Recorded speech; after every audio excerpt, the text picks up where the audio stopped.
স্পষ্ট কথা যে প্ৰথম কথা হ'ল দেশী গৰিয়া মৰিয়া দেশী এই যিসকল জ্বলা এই যিসকল ব্যক্তি এই ব্যক্তিসকল অসমৰ থলুৱা জনগোষ্ঠীয় মানুহ গতিকে এই ব্যক্তিসকলে মই ভাবো অসমখনত বা কেৱল অসমখনতো নহয় ক'তো এই ব্যক্তিসকলে যাতে কোনো হাৰাশাস্তিৰ সন্মুখীন নহয় তেওঁলোকক হাৰাশাস্তি কৰাটো অপমানিত কৰাটো অত্যন্ত দুৰ্ভাগ্যজনক কিন্তু আমি অসম জাতীয়তাবাদী যুৱ ছাত্ৰ পৰিষদে তাতকৈ একোপ আগত গৈ পেলাইহে আমি ক'ব খোজো যে যিসকল আচলতে শ্ৰমিক শ্ৰেণী মানুহ উচ্ছেদ আমি সমৰ্থন কৰিছো বনাঞ্চল মুক্ত হ'ব লাগে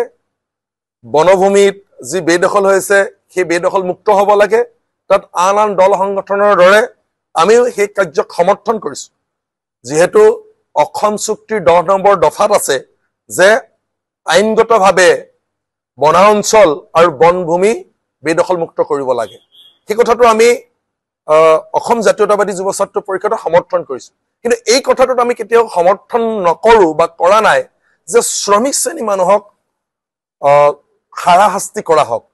নামনি অসমৰ বিভিন্ন শ্ৰমিক উজনি অসমত কাম কৰিবলৈ আহে সেই শ্ৰমিক যি জনগোষ্ঠীৰে নহওক কিয় যি জাতিৰে নহওক কিয় সেই শ্ৰমিকসকলক মই ভাবো হাৰাশাস্তি কৰাটো উচিত নহয় হাৰাশাস্তি কৰিব নালাগে যদি তেওঁলোকে ক'ৰবাত বেদখল হৈছে সেইটো আইনগতভাৱে চৰকাৰে বেদখল মুক্ত কৰিব আৰু এটা কথা ঠিক যে নামনি অসমত বসবাস কৰা কোচ ৰাজবংশী যিবিলাক মানুহ দেশী যিবিলাক মানুহ সেই মানুহবিলাকৰ ভাষাটো আমাৰ উজনি অসমৰ ভাষাৰ লগত নিমিলে আমি সকলোৱে জানো গতিকে তেওঁলোকৰ ভাষাটো এটা বঙলা ভাষাৰ ঠাঁচ আছে গোৱালপৰীয়া ভাষাটো বহুতে আমি বাংলা ভাষা বুলি ভাবো তেওঁলোকে যেতিয়া কথা পাতে গতিকে অসমৰ জনগোষ্ঠীয় যিটো বৈশিষ্ট্য আমাৰ যি অসমখনৰ আন আন ঠাইত ভৌগোলিক যিটো পৰিসৰত যিবিলাক জনগোষ্ঠী জনজাতি আছে হুকীয়া হুকীয়াকৈ আচলতে আমি সকলো মানুহে সেই বিষয়সমূহ অধ্যয়ন কৰি তেওঁলোকৰ ভাষা সংস্কৃতিৰ বিষয়ে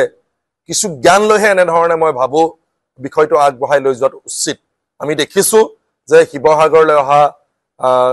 নামনি অসমৰ দেশী মানুহবিলাকক ইয়াত অপমানিত কৰা হ'ল কাম কৰিবলৈ অহা মানুহবিলাকক ঘূৰাই পঠিওৱা হ'ল এইটো অত্যন্ত এটা